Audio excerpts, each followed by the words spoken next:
Just be me reading. Don't seek yourself in the mind.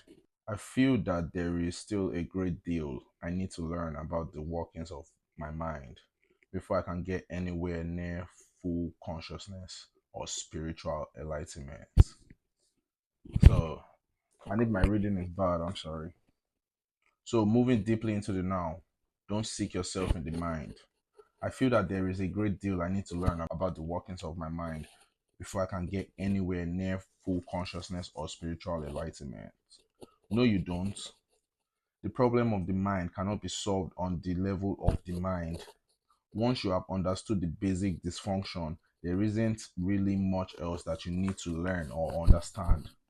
Studying the complexity of the mind may make you a good psychologist, but doing so won't take you beyond the mind. Just as the study of madness isn't enough to create sanity, you have already understood the basic mechanics of the unconscious state. Identification with the mind, which creates a false self, the ego, as a substitute for your true self rooted in being. You become as a branch cut from the vine, as Jesus puts it. Full stop. The ego needs are endless. It feels vulnerable and threatened, and so lives in a state of fear and want. Once you know how the basic dysfunction operates, there is no need to explore all its countless manifestations. No need to make it complex. No need to make it into a complex personal problem. The ego, of course, loves that.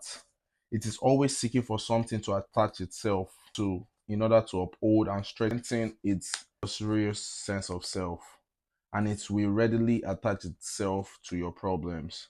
This is why, for so many people, a large part of their sense of self is intimately connected with their problems. Once this has happened, the last thing they want is to become free of them. That would mean lose, basically. There can be a great deal of unconscious ego investments in pain and suffering. There can be a great deal of unconscious ego investment in pain and suffering. Yeah. So let me just explain that part, because great deal of unconscious ego investment in pain and suffering is once you've put your mind to something and you've tried to attain it by all means, and people maybe they're like, try another way or try this, and you're like, this is me, this is how I've always done it, like I change at this stage of my life, that's where the ego is rooted in. It's like to keep going in this fashion till I make it, because if I don't keep going in this fashion, what will become of me? What will I be? Like, no, I don't want to be nothing. So you keep struggling and you don't devise a mean, and you're just in the state of conscious mind. And you're not really in the now because it's just your mind working. Whereas you are meant to analyze and look at yourself as it says, the watcher. You're meant to be the watcher, watching your mind and watching self, like a third person kind of thing. But you're meant to watch your mind do its thing and not engage in the thoughts that it has. So by doing so, you're just watching yourself think and not engaging with each thought. And experiment that he said that we could try, where you like close your eyes and you give maybe like a cat on a mouse or something like that. But in that moment of closing your eyes, try to imagine, like not try to imagine, just try to be watchful of the first thought that will come to your head. Just close your eyes for like 5 seconds and you wait for the first thoughts that will come to your head, and that's how you become the watcher.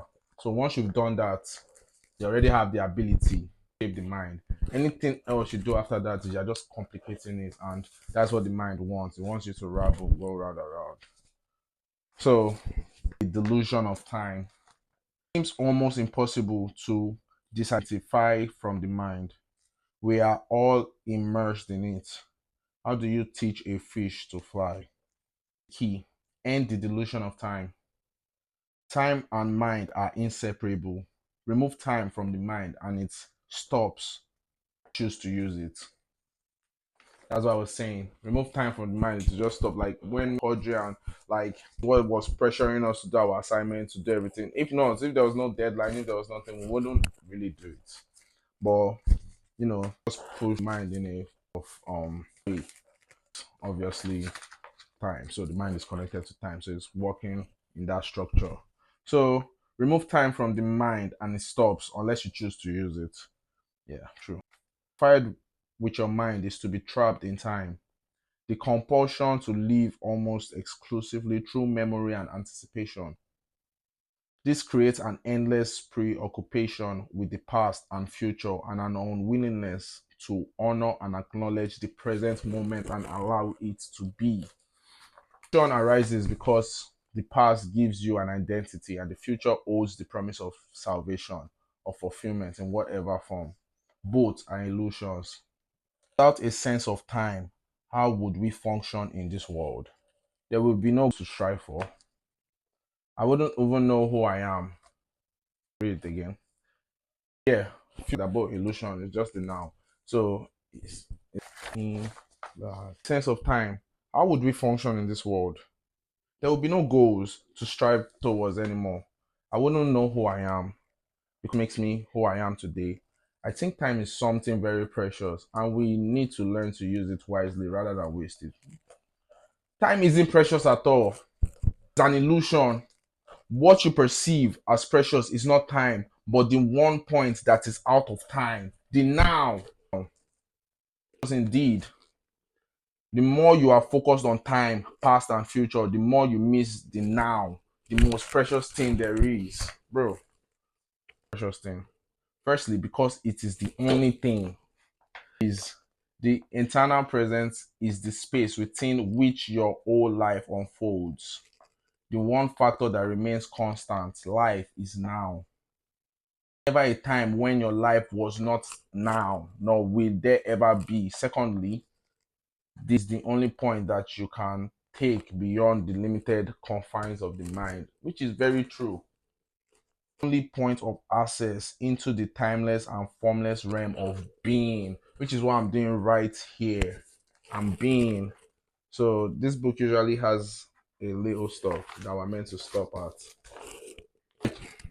It's just this week from the drop the in reintroducing the view. I've already been thinking of what I'll do, what I'll say, people I'm going to talk to, I'm going to make how we view it make sense. I was just thinking of a lot of stuff, and I was like, after G, I can't. I'm not like pressed, be it energized. I still have to do the podcast, so why am I thinking of those things, energy and stuff like that? I'm like, what? Well, nevertheless, I'm really worried. I just got back, you know, I'm about to play a game, go to call it a night, and I'm like it's walking. Like, oh, this book is still in my car. And I was like, oh, let me check that this office for probably a lighter or something. And I just literally said, oh, I could shoot now. And this is the first episode, Power of Now. And our second episode is going to be planning because of planning. And that was supposed to be the first. But the Power of Now makes a lot of sense. And it came true. So the Power of Now. That part I just read to you, literally, was going deeper into the now. And I love that. That's how it like started. Yeah, the now is over, and maybe I'll read the rest on my own. And I wanted, I mean, those books, okay.